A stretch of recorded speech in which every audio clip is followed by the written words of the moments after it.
कफरनहूम से 20 मील से अधिक की दूरी पर एक ऊंचा और चौड़ा और अति सुंदर मैदान था। उसी में एक गांव था जिसका नाम नाइन था। मसीह अपने शिष्य और दूसरे बहुत से लोगों के साथ जब उस गांव की ओर चला तो बहुत बड़ी भीड़ उसके साथ हो ली। कुछ तो उसके वचन को सुनने के लिए और कुछ अपने बीमार से चंगाई प्राप्त करने के लिए, और कुछ लोग तो इस आशा में जा रहे थे कि मसीह के पास बहुत सामर्थ है, वो अपने आप को जो है इस्राएल का राजा घोषित कर देगा। जब वे लोग गांव के पास पहुंचे तो देखा कि गांव के फाटक से एक मुर्दे का जुलूस आ रहा है। दुखी और उदास कदमों से वे लोग जो है कब्रिस्तान की ओर धीरे धीरे बढ़ रहे हैं, रोते हुए।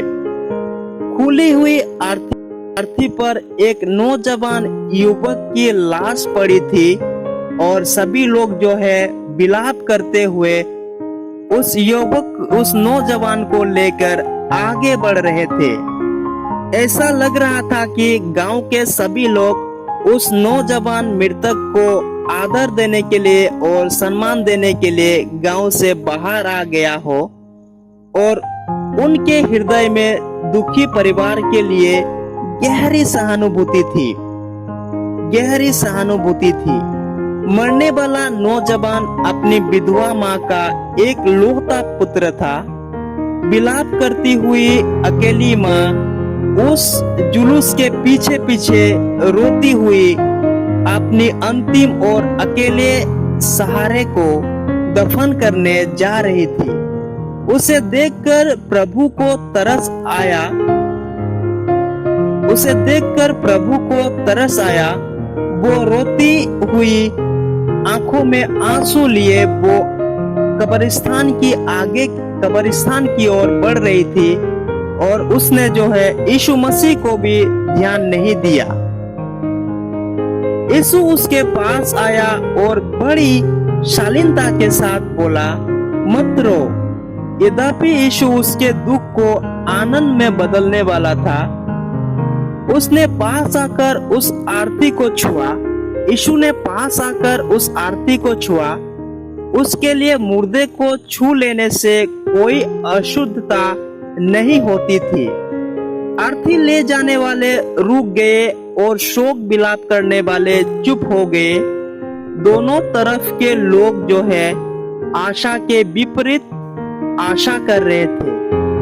एक और तो वो था जिसने बुरी आत्माओं को निकाला और उन अनेक बीमारियों को जो जड़ से नष्ट कर दिया था।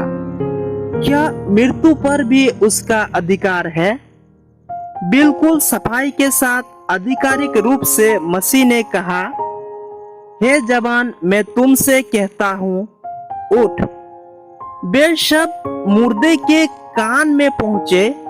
उस जवान ने अपनी आंख खोल दी। यीशु उसका हाथ पकड़कर ऊपर उठाता है।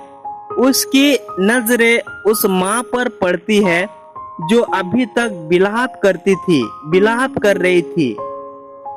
माँ और बेटा दोनों एक दूसरे को गले लगा लेते हैं तथा उनकी खुशी का कोई सीमा नहीं रहती है। पूरी भीड़ अचंभे से देखने लगती है और वहां पर सन्नाटा छा जाता है।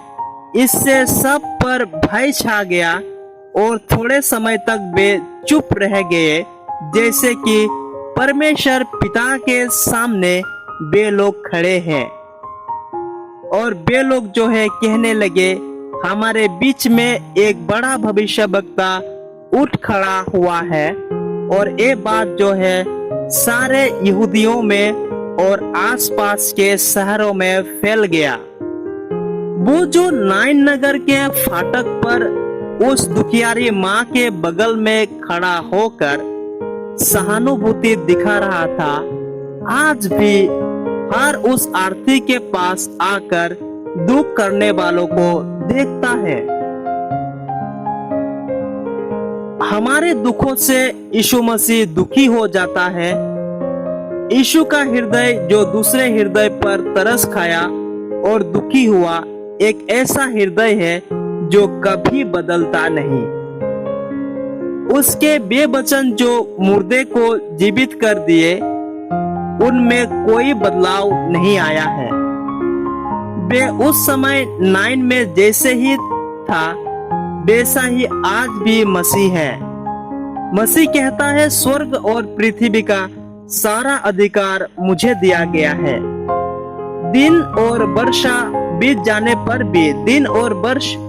जाने पर भी यीशु मसीह का अधिकार में कोई कमी नहीं आता है और ना तो अधिक कार्य करने में उसका थकावट होता है। जितने भी लोग उस पर विश्वास करते हैं, उनके लिए आज भी मसीह जो है एक जीवित उद्धार करता है।